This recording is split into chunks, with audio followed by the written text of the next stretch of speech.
BRS working president KTR మీద గట్టి ఆరోపణే వచ్చింది. ఆయన ఈ విషయంలో ఎలా సర్దుకుంటారో తెలియదు కానీ పోలీసులు ఇప్పటికే అరెస్ట్ చేసి కస్టడీలోకి తీసుకున్న పట్నం నరేందర్ రిమాండ్ రిపోర్టులు ఓ మాత్రం చాలా కీలక విషయాలే ఉన్నాయని అంటున్నారు. కేటీఆర్ సహా బీఆర్ఎస్ ముఖ్య నేతల నుంచి వచ్చిన ఆదేశాల మేరకు లగచర్లలో అధికారుల మీద దాడి జరిగినట్లుగా పట్నం నరేందర్ రెడ్డి చెప్పినట్లుగా అంటున్నారు. ఈ విషయాన్ని రిమాండ్ రిపోర్టుల్లో పోలీసులు పేర్కొన్నారు. ప్రభుత్వ ప్రతిష్టను దిగజార్చడానికి ఈ కుట్రను పన్నారని పోలీసులు అంటున్నారు. ఇక సురేష్ కి తరచూ ఫోన్ చేస్తున్నట్లుగా నరేందర్ రెడ్డి ఒప్పుకున్నట్లుగా కూడా చెబుతున్నారు. నరేందర్ రెడ్డి రిమాండ్ రిపోర్టులో కేటీఆర్ పేరు ఉండడంతో ఇప్పుడు రాజకీయంగా కలకలం రేపుతోంది. అంతేకాదు రేవంత్ రెడ్డి ప్రభుత్వాన్ని అస్థిరపరిచే కుట్రలో భాగంగానే కేటీఆర్ తో పాటు ఇతరుల ఆదేశాలతో అధికారుల మీద దాడి చేశారు.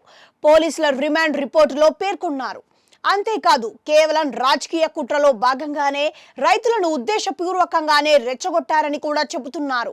తన అనుచరుడు భోగమనేని సురేష్ ద్వారా అందరినీ నరేందర్ రెడ్డి ప్రభావితం చేశారని తెలిపారు.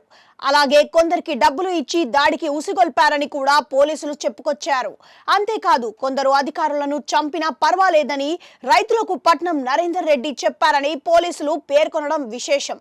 ఏది ఏమైనా ఈ మొత్తం కేసులో కేటీఆర్ పేరు రావడం ప్రభుత్వాన్ని అస్థిరపరిచి కుట్ర అని డిమాండ్ రిపోర్టులో పేర్కొనడంతో ఈ వ్యవహారం ఎంత దాకా పోతుందన్నది కూడా ఎవరికీ తెలియడం లేదు. కేటీఆర్ అరెస్ట్ అన్నది కొద్ది రోజులుగా ప్రచారంగా ఉంది. అంతేకాదు ఆయన అరెస్ట్ విషయంలో గవర్నర్ అనుమతి కోరారని కూడా అంటున్నారు.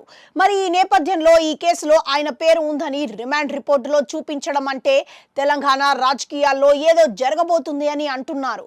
చూడాలి మరి ఏం జరుగుతోందో.